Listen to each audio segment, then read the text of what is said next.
Olá, hoje a gente vai dar uma olhada em Números, capítulo 31 da Bíblia Hebraica.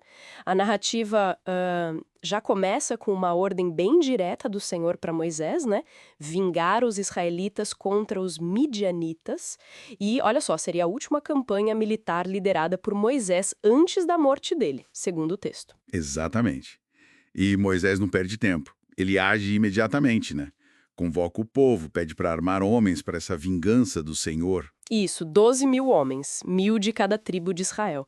É um número considerável. Sim, e Fineias, que era filho do sacerdote Eleazar, acompanha os guerreiros. Ele leva objetos do santuário, as trombetas de alarme, o que mostra, tipo assim, o caráter sagrado dessa guerra, né? Totalmente. E a batalha acontece então conforme o Senhor tinha ordenado a Moisés. E o resultado é descrito como decisivo, né?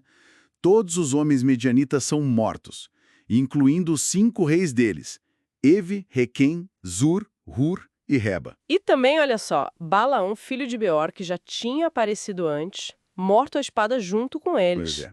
Mas a ação não para por aí.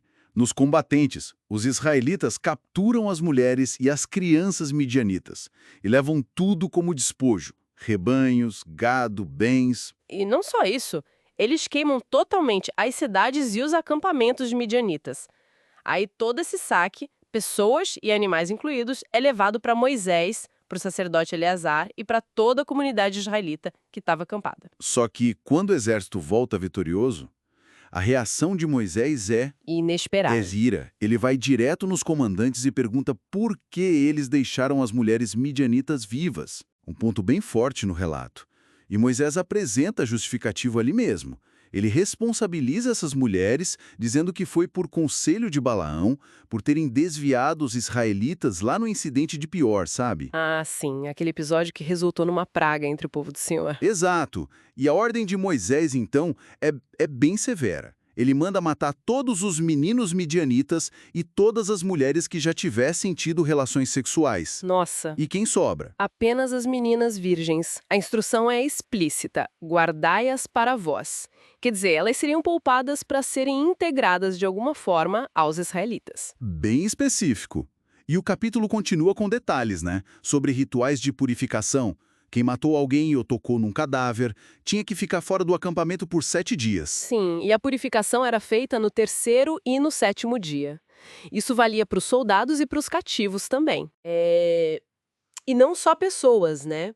Roupas, objetos de couro, pelo de cabra, madeira, tudo precisava ser purificado.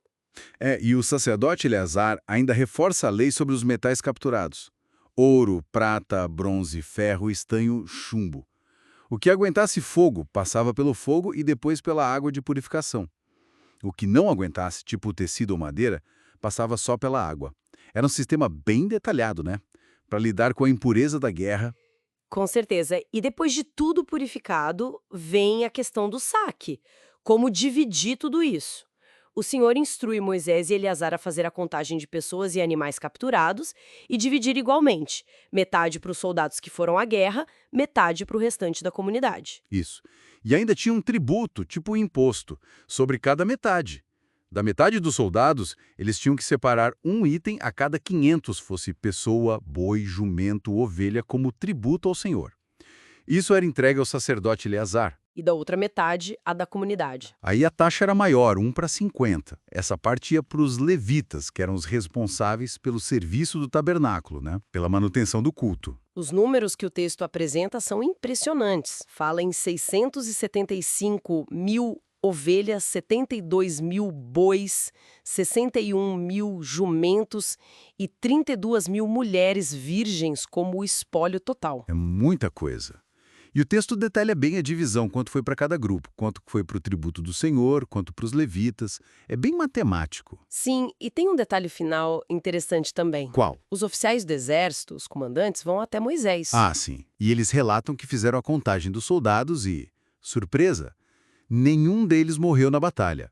0 baixas do lado israelita. Exato. E como uma oferta de expiação ou gratidão, eles trazem joias de ouro que eles tinham saqueado por conta própria. Braceletes, anéis, brincos, colares, um monte de ouro. O texto até quantifica. 16.750 ciclos, uma fortuna para a época. E esse ouro é aceito e levado para a tenda do encontro como um memorial dessa campanha. É isso aí. Então, resumindo, Números 31 nos dá o relato de uma guerra que o texto descreve como vingança ordenada por Deus, com regras bem claras sobre quem matar, quem poupar, E como se purificar depois da batalha, né? e como dividir meticulosamente tudo que foi saqueado, inclusive os seres humanos capturados. Exatamente. Fica então a reflexão sobre essa interação, né, entre o comando divino, a ação militar que é descrita como extremamente violenta e toda essa regulamentação detalhada da vida pós-batalha. A precisão das leis, desde a purificação até a matemática da distribuição dos despojos, incluindo pessoas, convida a gente a pensar sobre os valores e a visão de mundo que estão ali representados nesse texto antigo, sabe? É algo bem forte para se analisar.